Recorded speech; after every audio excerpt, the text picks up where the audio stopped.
தமிழக அரசு அறிவித்த அனைத்து திட்டங்களும் நிறைவேற்றப்படும் என்று முதலமைச்சர் எடப்பாடி பழனிசாமி திட்டவட்டமாக தெரிவித்துள்ளார். திருச்சி விமான நிலையத்தில் செய்தியாளர்களிடம் பேசிய அவர், காவலர்கள் பணியிடங்கள் நிரப்பப்படும் என்றும் கூறினார்.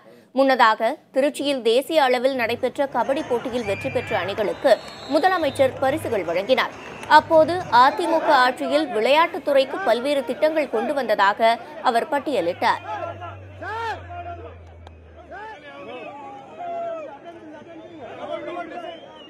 மாண்புமிகு புரட்சித் தலைவி அம்மாவில் அறிவித்த அனைத்து திட்டங்களும் நிறைவேற்றப்படும். ஒரு சில திட்டங்கள் நிலம் எடுக்கிற பணியில் இருக்கும், அல்லது நீதிமன்றத்தில் வழக்கு இருக்கும், அல்லது மத்திய அரசு அனுமதி பெற வேண்டும். அப்படிப்பட்ட நிலையில் இருக்கிற திட்டங்கள் தான் இன்றைக்கு நிலுவையில் இருக்கிறத ஒழிய மற்ற திட்டங்கள் அனைத்தும் நிறைவேற்றப்பட்டு வருகின்றன. நிறைவேற்றப்படாத திட்டங்களும் நிறைவேற்றப்படும். இரண்டாம் நிலை காவலர்களுடைய அந்த தேர்வுடைய பட்டியல் அறிவிக்கப்பட்டிருக்கின்றது. ஆகவே இன்றைக்கு இன்னும் 10% இப்ப காலிப்பணியிடம் இருக்குது. 10% நிரப்பப்படும். அது சில பணியிடங்கள் தேர்வு ஆணையம் மூலமாக நிரப்ப வேண்டிய பணி இருக்குது, சில பதவி உயர்வுகளாக நிரப்ப வேண்டியது இருக்குது, சில வழக்குகளாக நீதிமன்றத்தில் இருக்குது. அதனால அந்த பதவி உயர்வுல சற்று காலதாமதம் இருந்தாலும் அதையெல்லாம் நிவர்த்தி செய்து அனைத்து காலி பணியிடங்களும் நிரப்பப்படும்.